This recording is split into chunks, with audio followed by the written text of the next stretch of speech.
excited to welcome Mindy to the Confidence in the Ground Up podcast. Thank you so much for joining me today. I'm so stoked. This is going to be so good. So let's dive right in here. So looking at the form that you submitted, what I see is it says that at 18, you got into your first actual relationship. And after 6 months, he left you at a stranger's house. So why don't we start there? Because that's intense. Right. All of this. Okay, let me back up just a little bit. I met this guy through a mutual friend. Like, we went to a random house party. I grew up in a very strict Christian home, so I had never done anything like that. And he's like, "Hey, you want to go to a house party?" And I'm like, "Oh, sure, why not?" And met this guy, and he was super flirty, and I was so flattered. Being a bigger girl, I never got attention, so I was just swoon, and that night he asked if he could be my man. And I was just, "Oh yes, please, oh, somebody wants me. This is fantastic." So we live about 20 miles apart from where I live now to where he lives, or lived. I can't say lives, but lived. So anytime I wasn't working or anything, I was going over there. We would hang out. We would hang out with his friends, all this, that, and the other. Well, they were, we'll call them partiers. They smoked a lot of the devil's lettuce. So I kind of got into that whole little thing because, I couldn't have them making fun of me. And so one night he's like, "Hey, I need to, go over here and get more stuff." He didn't have a car, so we always had to use mine. And I'm like, "Okay." So we went over there. There's a whole bunch of people at this house. And he's like, "Hey, they're just kind of hanging out, chilling. Do you want to chill?" And I'm like, "Okay, yeah, that's not a problem." There was as many girls as guys, so I was totally down for that. And we'd been there a half hour or so, and he goes, "Well, hey, we've got to leave and go pick up this stuff. It's actually not here, and we need to take your car." Okay, please be careful. He didn't have a driver's license, but on the fear of him breaking up with me, I would not tell him no, in regards to anything. It was always okay, and he would just go. So he loaded up my car with 3 or 4 people, and he's like, "I'll be back in 30 minutes. I'm like, "Okay." And it was as soon as they left, everybody in the house started to leave. They just assumed that, the hangout was over or whatever. And even the older lady, who's, I say older, I was 18, 19 at this point. Even she left. She had to go to the store or something, but she was cool with leaving people there. And I'm just noticing that more and more people are leaving, and it comes down to me and this dude who I did not know. I only knew him from this hangout. "Hey, this is so and so." It was just me and him there. Well, he made me feel so uncomfortable. You know how you get around people and you're just there's something off about this.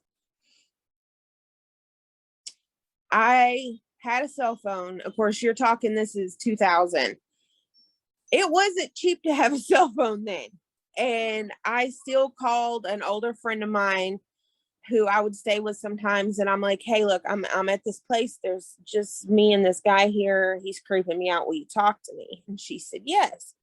So I'm sitting at this table, and I'm just on the phone with her. And I'm like, "Look, I don't know what's going on." She just kept reassuring me, "He'll be back. He's not going to stay gone. He'll be back." And this dude comes in there, and he goes, "Get off your phone." And I was like, "Oh, I can't, I've got to talk to my friend." And he goes, "Get off the phone." And I said, "No, it's my friend." And he literally took my cell phone out of my hand, hung it up, and he goes, "You're mine." And I said, "Excuse me." And he goes, "Go down the hall. There's a bedroom. Go." And I was like, "No." And he said, "Go or you'll regret it." And I said, "No." And me now knows that I should just headed for a door, but I was so scared because I didn't know this man. And I say he's a man. He was like, I don't know, 4 years older than me or so. So to me, he was like a man. And I was just staying in that chair, and he got right down beside me in my ear, and he goes, if you don't get up and move, I will hurt you so bad. So I got up, I went in there. He ended up raping me and then just disappeared. Like, as soon as he hit that bedroom door, it was like he evaporated. I never heard any of the other doors in the house or anything, and I just laid there and cried. About 15 minutes or so, it's kind of hard to say for sure, because after something like that, it's almost like you disconnect and there's like no concept of time at all.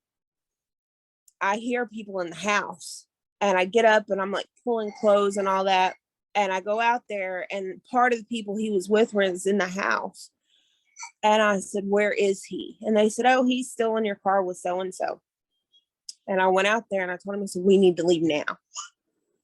And he just kept blowing me off. I'm talking, I said, we need to leave now.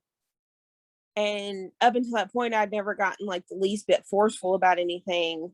And so finally he's like, fine, if you're going to be about it. And I'm like, oh, okay.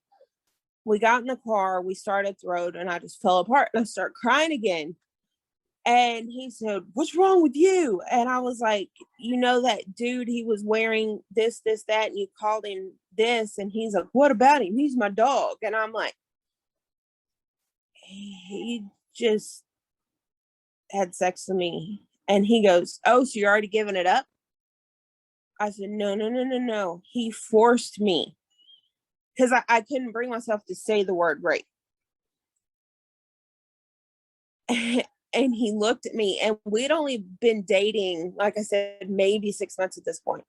He looked at me and he goes, I don't believe that.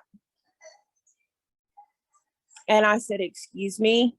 Like, I'm just sitting there, like, I'm still shaking. I'm wanting to throw up. I'd been crying. I'm sure I looked horrible, because I get all red and splotchy. He goes, I'm sure you let him. You probably asked for it.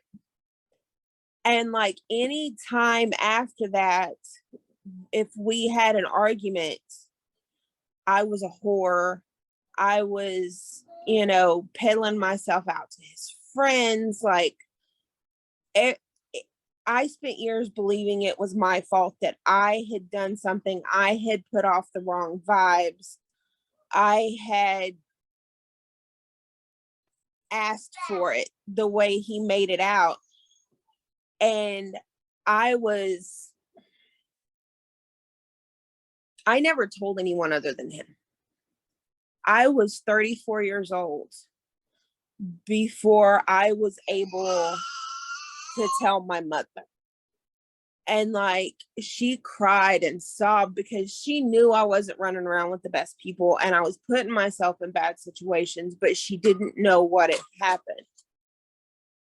And like, me trying to explain to her the logic of why I didn't come to her, because we're in Texas. I was raised here, Southern families, like, trying to explain people the bond that we have is just hard to do.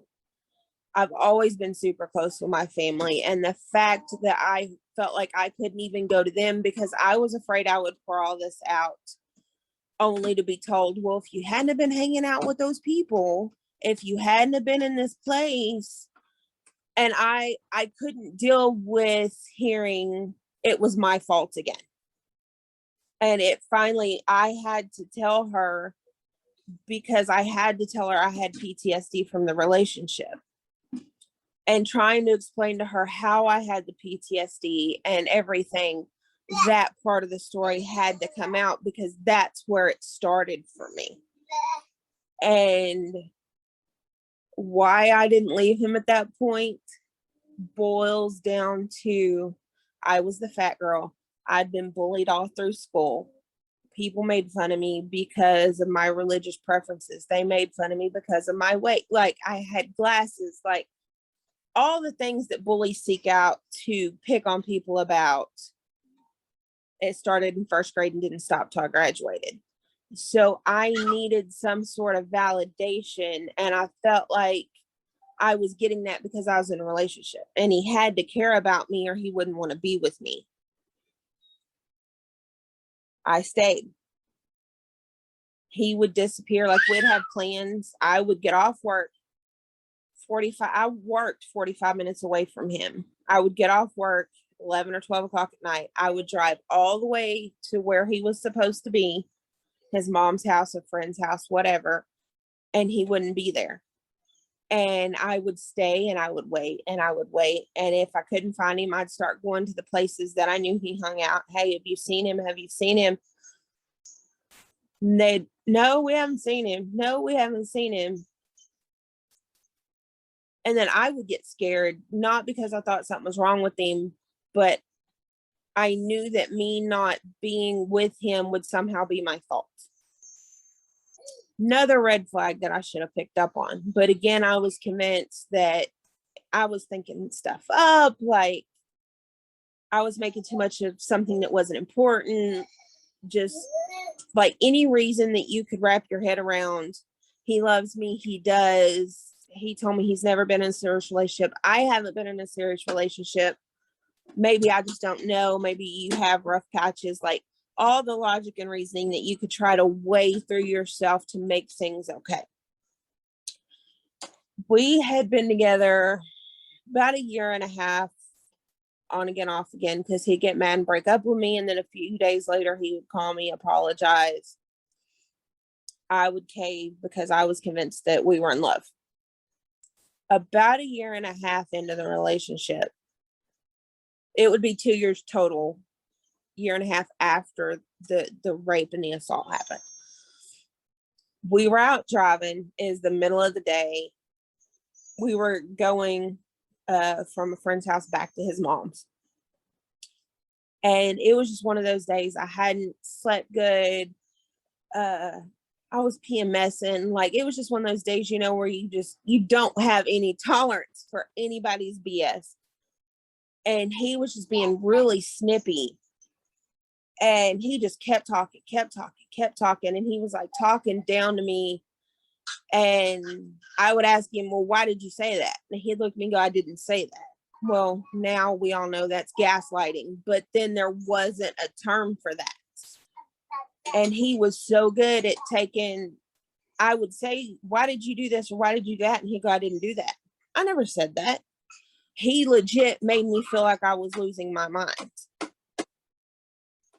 We're driving down the road. He's just on. And I finally go, will you please shut the up and let me drive? And I didn't even get the words out of my mouth. And I saw stars. And I legit slammed on my brakes in the middle of the road. We were kind of on a back road in this town. I slammed on my brakes, threw my car and parked, and just looked at him. And I said, what did you just do? He had popped me, like he had backhanded me across the side of my face because I said something to him that he didn't like. And as soon as that happened, like, I tried to get him to get out of my car. Well, he's very tall. He's like 6'2", 350. He's a very big guy. And he's like, I'm not getting out of your car. If you hadn't have done this and if you hadn't have said that, blah, blah, blah, blah, blah. And I just, like, I couldn't even speak. I was just sitting there because I'd never been hit or touched like that from a man in my life. And we went to his mom's, and when we got there, he's like, shut your mouth, don't say anything. I don't need you telling my mom lies. You legit just popped me while we were driving, And he was like coaching me basically before we went into his mom's house that I was to say nothing. So for the next couple hours while we were there, I pretty much did not say a word. Like, because I was afraid if I did, I would cry or I would say something that would make him upset. When we left, he was acting like nothing had happened. He was all lovey. He was wanting to hug on me while I was driving him to where he was going. I get over to his friend's house to drop him off. He's like, get out of the car. I want to talk to you. I get out of the car. He like hugs all up on me. And he's like, look, he's like, about earlier, He said, I wasn't trying to put my hands on you. I wouldn't do that. He said it was a knee-jerk reaction because of what you said. And like, he just gave me all of these smooth as silk reasons why he felt like he could justify what he did. And so I went home. Like, we still talked, but I wasn't as like available. Like, I kept telling him I had family stuff and different things like that kept me from just going over there. But after a few days, I convinced myself that basically I was overreacting, that he probably didn't mean to do it, or, whatever. Like, I was believing all of the smoke screen that he was giving me. And it was just like, because I went back after that, it was like it gave him the green light that he knew what he could get away with. And it got to where it wasn't a oops kind of thing. It was a, well, you deserved it because. And we would break up, and then I would go back to him, and we would break up and I would go back. And it came to the point where we had been together 3 years. We had went with some friends of his to these apartments to go swimming. And he got so mad at me. Like, he got out of the pool and just took off walking. And I chased him down, and I'm like, hey, what's going on? Why are you upset at me? And he's like, you're flirting with him. I'm flirting with who? And he's like, that guy. He said, you know who I'm talking about. And I said, oh, you mean, and I said the guy's name, and he goes, yeah. I said, I'm not flirting with him. He used to date a friend of mine, and I have not seen him in years. I was just catching up. I know his mom. I know his little brother. Like, it was all very above board conversation. How's your family and them? Where did y'all end up? What brought you back here? That's all it was. But in his mind, I was trying to get this guy to sleep with me. And he got so mad because he said I was lying to him because I wouldn't admit to him what I was doing in his mind. I just kept telling him, we're just catching up. We're just having a conversation. He was a little ways away from me, and we were almost out of the apartment's parking lot at this point. And I told him, I was like, just get back. We can talk about this. We can work it out. And he said, no. And he stormed back over to me, and I had my car keys in my hand because, I was trying to get him to leave. He grabbed my car keys and threw them out of the parking lot. He made it across the road and into chest-high grass. It was my only set of car keys to my car. I got so mad, and he just kept walking, and I kept yelling at him to come back and find my keys. I had to have my keys. I got to get home to find my keys. And he said, no. The only thing I will admit to making a mistake was what I said after that, because I told him, I was like, get back here or you'll regret it. Because I didn't know, I couldn't call my family and say, hey, look, we got into a fight yet again. He lost my keys. I need you to pay however much it's going to cost to get me more keys. Because I had already felt like I had used them so much every time he and I had an issue, or I needed a place to stay or whatever at that point. So I told him, I was like, get back here, you'll regret it. And he turns around, looks at me, and he goes, fuck you, bitch. The words that came out of my mouth to this day haunt me because it's nothing I would ever say. I am not a violent person, but I wanted him to hurt as bad as I was hurting. And I told him, I said, come back or I will burn your house down. And I got no response out of him. I kind of swore I heard him chuckle, but his back was to me, and there was a road right there with cars. And I go, with your family in it. Because I had 3 years of pain at this point. And that is not justifiable. You should never threaten anybody, but I wanted him to hurt. Before I knew what was happening, that man turned around. He came back to me. I don't know how he got to me that fast. And he punched me square in my face. And I started to ask him what he was doing, and he hit me again, and my nose started to bleed. And I turned around and ran. And just so happened there was some people outside of the apartments that were barbecuing. And one of the ladies ran over and she told him, she said, "You get away from her." And I'm standing there and blood is just pouring on my face. He didn't break my nose, thankfully, but it had like shifted something. And the paramedics said that it caused some of my blood vessels to rupture because he hit me. And that's why I was bleeding like I was. The lady told me they had called the cops. And I was so scared because this was the first time I had ever had anything like that go on. She said, "Is there anybody you need to call?" I called my parents. That's all I knew to do was call my parents. They lived about a half hour away. I called them. They just so happened to be in the same town I was. They were there eating out. And my mom answered the phone. And you know how they say moms have intuition?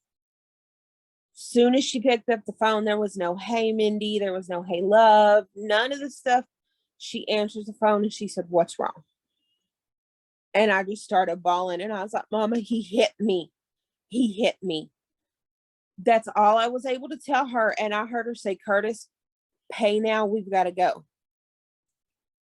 And I hear my dad in the background amongst all the restaurant stuff. And he goes, "What?" She said, "He hit her. We got to go." She's trying to find out where we were. I wasn't 100% sure. I asked the lady that was still there with me that I was on her phone. I said, "Can you please tell them where I'm at?" She gave them the address where we were. I don't know how they found it because, like I said, this is 2000. You had to map quest stuff. There was no Google Navigate or anything. My mom said, "We'll be right there. Don't move." Well, I kept waiting and kept waiting, and I knew where they were in relation to the side of town I was in, and they should have been there in about 10 minutes, but they weren't there. So I'm start getting scared because he was still there and he was still yelling and cussing at me and all this, but those people that were cooking out were staying there. Like they kept telling him to like go walk away, leave me alone. And a couple minutes, it'd been like 15 minutes or so since I called my parents. 3 cop cars pulled up. The cop that got out of the first car was a cop that apparently knew my ex, because he gets out of the car, he calls him by name, and my ex looks up, sees the cop, and goes, "Oh shit, it's Freddie." So there was a whole history there that I apparently knew nothing about, because I mean, how many cops know people on a first name basis like that? He's trying to blow it off to the cops. The lady that had come over by me was telling them what she saw happen and all, everything. And I see my parents' car pull up. And I see my dad get out of the car, and all I see is him lock eyes on my ex. Now, my dad is like 5'9". He's a stocky guy. And like I said, my ex is big. And I was so scared that my ex was going to hurt my dad. But I couldn't say anything. Like, I was that upset with everything. And then I see my mom get out of the passenger side of the car, and she starts yelling at the cops, "Get him. Get my husband or he's going to kill him. Get him." And the whole time my dad's still walking, like he has not broken eye contact with my ex. And I'm trying to get in between them, and I'm going, "Daddy, don't. Daddy, please, please just," because I knew in that moment that my dad would have killed that man and gladly have served time. I'm the oldest. I was my parents' first child. Like, me and my dad had always been super close. And I think the only thing that saved either one of them from whatever fate would have happened is that cop Freddie stepped in front of my dad, and he was a bigger guy, and he was able to break my dad's eye contact. And he put his hand on my dad's chest and he said, "Sir, please return to your vehicle." And I could see my dad's face change, and he goes, "He hurt my baby." And that cop goes, sir, we're dealing with this. Please return to your vehicle. I ended up pressing charges. They took him to jail. We went home, and I promised my parents that I would never see him again. But I did. He ended up, he had a friend call me while he was in jail. He had a friend call me on three-way, and he begged me in tears, which I know now had to have been fake, but he begged me in tears to please drop the charges, that it was a mistake because of what I said. He saw red. He would never do that, even though our history proved otherwise. And that man convinced me to go and drop the charges. And I did. We got back together. My parents kicked me out. They had taken me back in after all this. They kicked me out. None of my family would speak to me. And he kept telling me, I only do this because I love you. If you hadn't have said this, if you hadn't have done that. And it got down to the point where it was, if you hadn't looked at them that way, I know what you were thinking. If you hadn't have thought that. And it's like, how do you know what I'm thinking? I am a whole person. Like, how? And it took women, girls, whatever, girls, because they were about my age, to start finding me and telling me, hey, you remember when you were looking for him and you couldn't find him? He was with me. He was in my bed. He's been telling me y'all weren't together. He's with me all the time. Like, you'll be paging him and he'll tell me it's you. He's at my house. And it was just like all of this, it finally came to a head. He's technically the one that broke up with me the last time because I refused. I wanted answers that he wouldn't give me. And he basically told me if I was going to believe everybody else over him, that I could walk. And I had to make the choice then whether or not I was going to basically keep letting history repeat itself. And I decided, after all of that, seeing all the damage I had done to my family, and I made the choice to not go back down that road and try to mend the thing that was most important to me, my family, who had been there, for me through me stealing from him to try to fund his drug habit, and me lying to him about where I was. I was hanging out in known drug houses, and my dad found me there one night, and he called the cops because he couldn't find my car. He knew I was there, but he couldn't find my car. And when the cops showed up, they showed up with 2 cop cars with 2 cops in each, and they told my dad even they don't go to that side of town alone, because of the area I was in. And he would not leave until they found me. And all it was I was in the house, and I knew he was out there, and I didn't want to come out. So I had to focus on rebuilding what I had with my family and get away from him. We finally split when I was 21. I had just turned 21. To this day, this man tries to find me. I've been married to my husband 4 years. We've got our 2 beautiful children. I'm beyond happy. Beginning of this year, I get a Facebook friend request from him. And as soon as I saw that, it triggered my PTSD, and I just fell apart. And I was curled up. I'm a grown woman. I'm almost 40 years old. I curled up in the fetal position in my bed.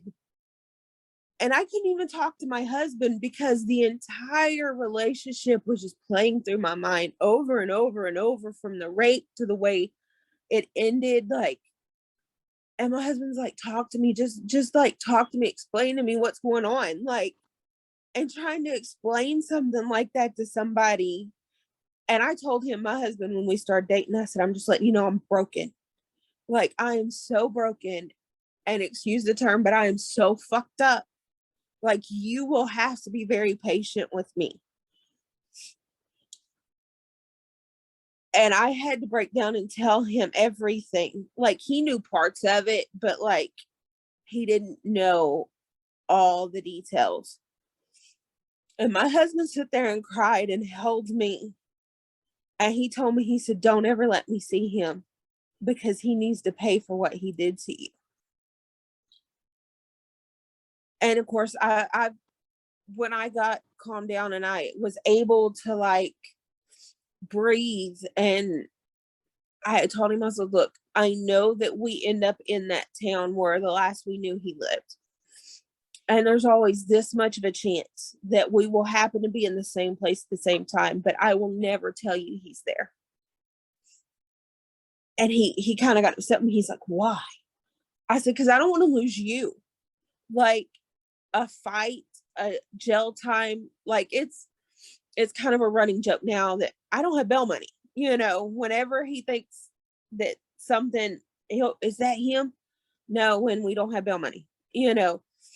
But it's just like, it breaks my heart to know that there's women out there who have dealt with stuff like I have, or possibly worse. Like, I have known women that I have met after all of this, that their husbands, their boyfriends, their girlfriends, whoever in their life that was abusing them mentally, physically, emotionally, they would keep them hostage. Like, they wouldn't allow them to leave their home, or, you know, stuff like that. And the amount of gaslighting that these abusers do to convince you that it's your fault, that they only do it because they love you, or, you know, if you hadn't have done this way, or if you hadn't have done it that way, people need to know that it's not your fault. Like, these people have something wrong with them. Like, they seek out people that they know they can hurt and they can manipulate, and they convince you that it's you, and they get you so beat down that you think you might as well stay, because who's going to want you after everything you've been through? And it just, that's why when I saw your post, your video, whatever, I was like, you know what? People need to talk about this. People need to know that there are people like us out there that we can say, baby, I know, I've been there, or I may not have been something through as bad as you have,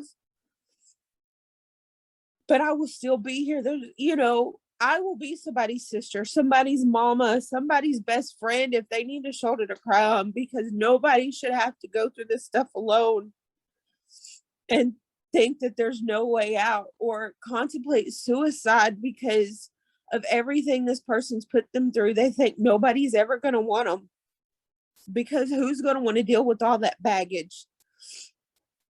But there are people out there. My husband, he may not be perfect, but God knows I am so far from it, and I have so much wrong because of all this. But he loves me. He loves every broken piece of me.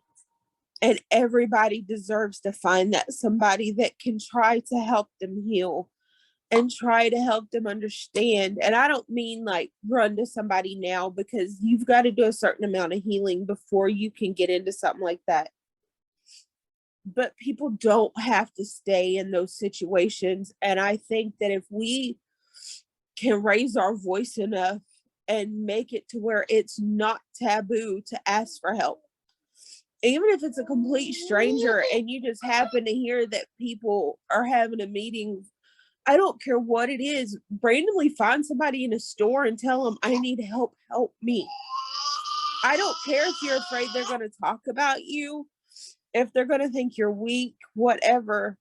Find a way out, because people would much rather have to hear what you've dealt with and try to help you through it than attend a funeral. And there are people that I have known personally that have lost their life because they could not get out of that situation, because they didn't think that they could. And we all need somebody to help us. And people need to know that there are stories like this and that they're not alone. And I'm sorry, I did not mean to go left and start crying. Do not apologize for crying ever, particularly in my presence. I'm over here trying to hold it together. Oh my God, okay. More than anything else, more than anything, I need you to know how big of a deal this is that you are coming forth and sharing this information so publicly, because one, it like, I'm trying to it felt like a weight was lifted when you did, just from sharing it. And there are so many people that need to hear these things, especially as taboo apparently as it is, as much as people love to talk down to survivors. People need to hear that you went back. People need to hear that you struggled with this. Why? Because it takes a victim on average 7 times before they actually leave. Average. That means sometimes it takes even more. And so often we begin to stay because we've gone back and because we've convinced ourselves that we're asking for it, that it's our fault, that we must be the root of all the problems, because if we went back, it really couldn't have been that bad. So clearly we wanted it. And then the abuser plays on that. Yep. It is, and I think nobody get it twisted. I get the weirdest DMs where people twist my words. I am not encouraging anyone to go back. Go and listen to all of my content. I've got so much content. I'm not saying that at all. But there is a reality. It screws with your brain. It changes your cognitive abilities, and you literally cannot think logically. Nope. Your brain is working against you, and that's why you go back. And as sucky as it was, the best thing your family did for you is kick you out. Right. Like, it's hard. Like, as a mother, it's so hard to say that. But at the end of the day, that tough love is so important, and it's so needed. And it honestly was part of what ended up snapping me back, because it was like I knew at that point that I had put myself in such a hostile and like volatile place that my family, who had always had my back, couldn't anymore. And it made me think, well, what would happen if I was hurt? Who would they be there if I called them and said, hey, look, I put myself in this situation again, and now I'm seriously hurting or in the hospital? Or would they even show up to my funeral at that point? I know now they would, but I was that deluded and that entrapped, if you will, in what was going on in that relationship, that it wasn't until I was able to get some space, because he had disappeared again, that I was able to kind of think back. And I'm, them kicking me out wasn't because they didn't love me. They knew I needed that tough love, and I needed that metaphorical slap in the face, if you will, to try to wake me up and make me see, and I know there's people in these types of relationships that don't have family, be it their family has not spoken to them due to various reasons, or they've lost loved ones and there's just nobody there. So they can't get that kick, that, kind of slap to go, hey, wake up, And that's why I think every one of us who has been through something like this, it don't matter, man, woman, whatever, non-binary, transgender, you deserve better. You don't deserve to go through this kind of stuff alone. And if you don't have family, there are people out there who do nothing but help people relocate, help people get away. Don't try to say, oh, we've got kids, or, you know, we've been together for 20 years. It doesn't make it okay. Don't stay for the babies. The babies see you getting mistreated. And what makes you think if they do it to you, they won't do it to them? Like, break the cycle before something gets deathly serious. And a friend of mine was in a relationship and he had started getting abusive with her. And she would break up with him and I would be the one to take him home. Like, I would be the one to make sure that he was gone away from her. And then she would tell me, you know, well, we're talking again or whatever. And I finally had to walk away. We had been friends since high school. And I told her, I said, until you're willing to stand up and decide that you're done, I can't do anything else. I was living with them and I was trying to be a human shield to keep this from happening, because I knew the earmarks. I knew the patterns. Like, I could see it. But she was so caught up in being in love with him that I basically had to act like a parent, and I just had to walk away. And it broke my heart. She was able to get out of that relationship. Unfortunately, that guy did end up meeting his end, and that was a horrible, horrible thing, because nobody should ever get killed. But she and I managed to save our friendship. Like, we're still friends to this day. We were texting earlier today. We've been friends for 21 years now. And there are still those days where she will message me and she go, thank you. I know that this was horrible. I know you living there was hell. I know that I put you and my kids through so much because of this. And I tell her, don't hate yourself. You had to get away, but it took you having to find your breaking point or your done point, or, you know, whatever you want to phrase it. You had to get to the point where you're like, my life, and in her case, my kids are more important than anything else. And she dealt with the same thing I did, where he would pop up every 6 months to a year through Facebook, whatever. And, you know, I'm going to marry you, right? You know, I'm going to make you my wife, right? I love you. I love your kids. And it's like, I literally saw you almost break her finger trying to drag her through the house. You know, that's not love. No matter what anybody tells you, that is not love. If they love you, if they are in love with you, they will never physically put hands on you in a way to hurt you, ever. They may get mad. They may, you know, throw a pillow across the room. They may cut you up one side and down the other. Things happen when you get upset. But don't ever let people tell you that they put their hands on you in a way of violence because they love you, because that is not what that is. And it took me so many years to figure that out.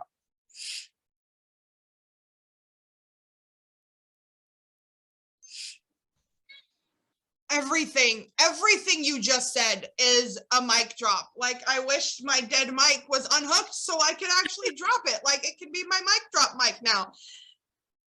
I don't say this because it's fluffy or because it's a quote, whatever. I truly am so grateful and so honored that you were so willing to be open and share this. As you speak, and as you speak, there's that guilt and there's that shame that's there, and it weighs heavy on you, but you still decided to come forward and you still decided to share your story. Like, that to me is one of the greatest acts of selflessness, because when someone is still hurting and yet they still see how their story could impact someone, like, there's no greater way to just own your power and take it back, because it's not a secret anymore. It can't own you anymore. It's not this thing that hangs over you that you hope no one talks about. It's like, no, this is my reality. This is what it is. And if my story can save someone else, then the hell with the rest of it. I'm going to do it. And I hope, for however long, I just really hope that it sets in how brave and strong and amazing and powerful you really are. Just as you started to share, it always feels so weird whenever I share this with other people, but just watching you from the one, I've been talking to you, we didn't know each other outside of this. We emailed a little bit, this was it. One, it feels like I've known you for 10 years, for one. And two, when you first started talking, it was as if you were just shedding layers and layers and layers. And then you stepped into this no one deserves this. And you stepped into that mama power. And it's as unfortunate as it is, no one is here to save us. No one is going to make change. It is up to the victims and survivors to start screaming so loud that they can't ignore us anymore. Your voice and your power, or your voice has so much power. Your story is now the greatest weapon against anybody who wants to say anything. And anybody who I understand the tough love, and I've already said, your parents kicking you out was the best thing that you could have done.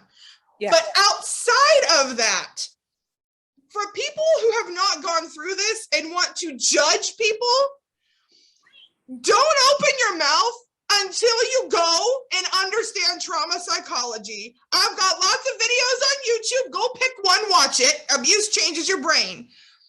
This is so important because until we break the stigma, no one's going to really take it seriously.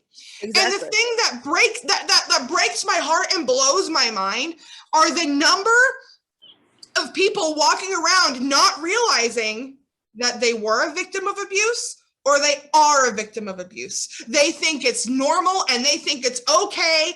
And when you said at the beginning, when you were talking about how you were a big girl and you were just so grateful that someone cared about you because no one else, I have never connected with something more in my life, because that's how I ended up in my first abusive relationship at 17.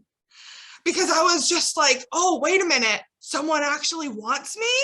They care, and you know what, being abused is better than being alone. Being shot with a BB gun is better than being alone. Going through all of this stuff is no, it's not. No, it's not. I was terrified to be single. I jumped from relationship to relationship to relationship because I was so scared to be on my own. Now I've been single for 4 years, and seeing that someone can not find, I don't find love. That sounds so dumb and Ariel, Little Mermaid-esque. I love Disney, don't hate me. But it's just, it gives so much hope for those of us who are on our healing journey, but are now scared to move on to that next step. Because I'm going to first admit that's terrifying to me. The idea of being with another person and then eventually sharing my body with another person and then all of this, it's that seems like a lot. And so seeing that someone has gone through it and found their person or happened, I need to find better vocabulary for that because I hate that. But every single thing you said, I feel just needs to be its own emphasized, bolded, underlined, italicized thing. And enough of my gushing. I'm trying to rein it back in. I'll save that for the outro. But I know I keep saying it, but I mean it. You are so amazing and you are so wonderful and you are so beautiful and you are aside from the perfect messy bun, aside from that,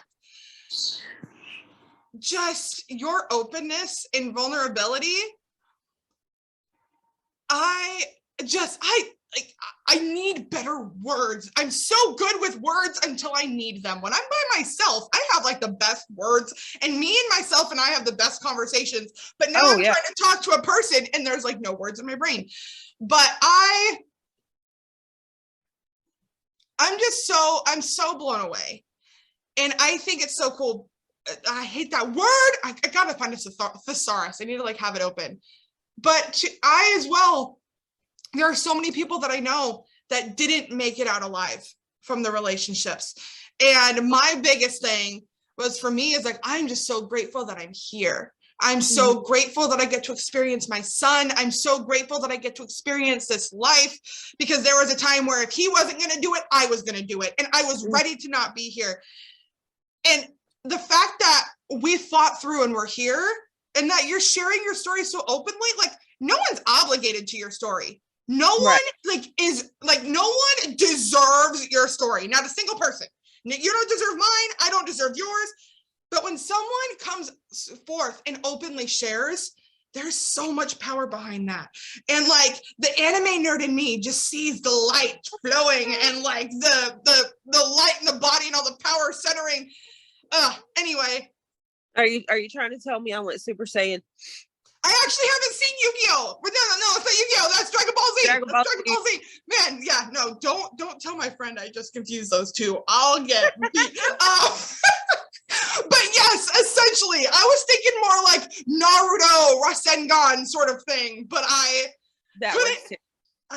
have no words. Apparently, y'all, I talk for a living and I still can't find words.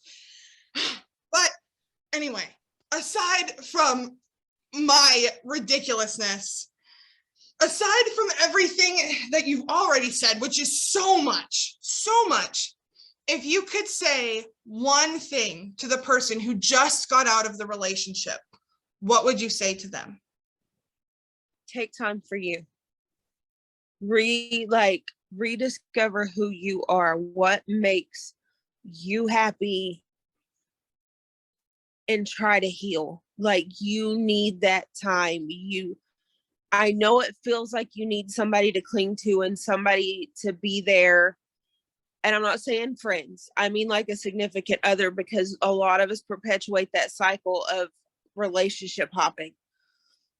But until you get healed and until you learn to love yourself and all your brokenness, and you get to a point where you're okay with you can't make a clear-headed decision and try to get into something. Because I can tell you from personal experience, I rushed into a relationship. It was a couple of years, but I rushed into a relationship looking for someone to complete me, for lack of a term.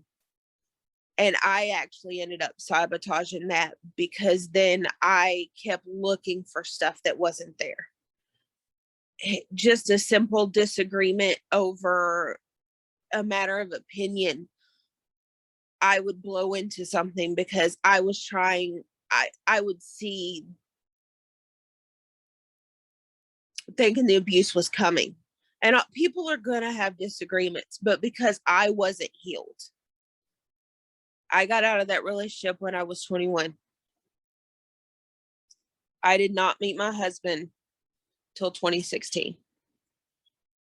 I did not get married till 2017.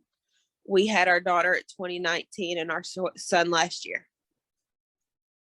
I had to do a hell of a lot of soul searching and a lot of healing and a lot of finding out who Mindy was before I could get to a place where I wasn't going to be toxic to someone else.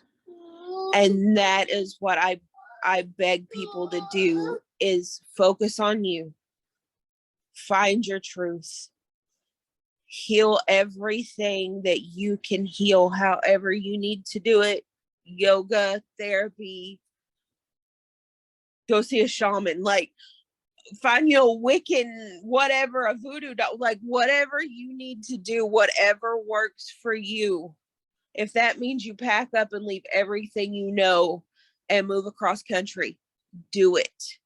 Don't overthink it. Do it, because until you can be 100% happy with yourself and get some space and get closure and realize that none of this is your fault. you're destined to keep repeating, and the world would not be the place it is without you in it. So please do that, and whatever it takes, because we all need you. We may not know you, but we need you. That's all I got. That's all I got. Like, that wasn't like the most important thing that every human on the face of the planet needs to hear. That's all I got. I tend to ramble when I get emotional or when I get nervous, and my husband tells me that I can just keep going left, and I spider web so bad, and so I try not to do that. Girl, you are not alone. Why do you think I have a podcast and a YouTube channel and a TikTok and an Instagram? Like, it's because I do the same thing and I need an outlet for it all. I'm like, if I'm gonna do this, at least like I can like pour into someone else. You are one of the most amazing humans I have had the pleasure of coming into contact with. I am so glad that I just put out a TikTok and I just put out a post and I just did the dang thing, because. And you know how hard I struggle with that? Like, honestly, about whether or not I should message you, because my brain kept telling me that nobody would be interested, that my situation wouldn't matter to somebody. And I finally told that voice what it could do with itself. Yeah. And I sent you the message, and I'm so glad that I did. Even though we missed our first appointment because of my baby's being sick and but we're here. And if anybody, and I know we're like, I'm totally just raining, but if anybody needs somebody to talk to, like, give them my stuff. Give them, I don't care. I'll give you an email for them to use. Like, they can be anonymous. I don't care. Everybody needs somebody. And if I've got to be that ear, if all they want to do is cry on the phone, I will be here if somebody needs me. All of that good stuff. I'm going to get it from her. That's going to all be in the show notes. Go in there, reach out. And here's the thing. This is the thing, because I need to talk to people. I need to talk to people like me, because I'm a podcast junkie. I'm a video junkie. I love this stuff, but I always start to message someone and then I freak out and then I delete the message. Don't freak out and delete the message. Reach out. You are not dumb. You are not worthless. You are not incapable. You are not too good for all this. No, reach out, because just one simple email, one text message, one DM can literally change your life. Right. Reach out. Like, reach out. Don't be scared of it. Don't whatever. Both of us understand the gravity of the situation. And if you need somewhere to reach out to, send an email, like create a whole new email account if you need to, just right. Send an email. But reach out, because you matter and we want you here and you are so needed in this world. So exactly. Reach out. Reach out. I just got to make sure to get through to the stubborn folks like me that in my brain, because they think that it's for everybody else but them, but it's not, it's for you. So I want to make that clear. Mindy, thank you so much for taking the time. Thank you so much for coming on and sharing your story. It means more than you will ever know. Thank you so much for having me.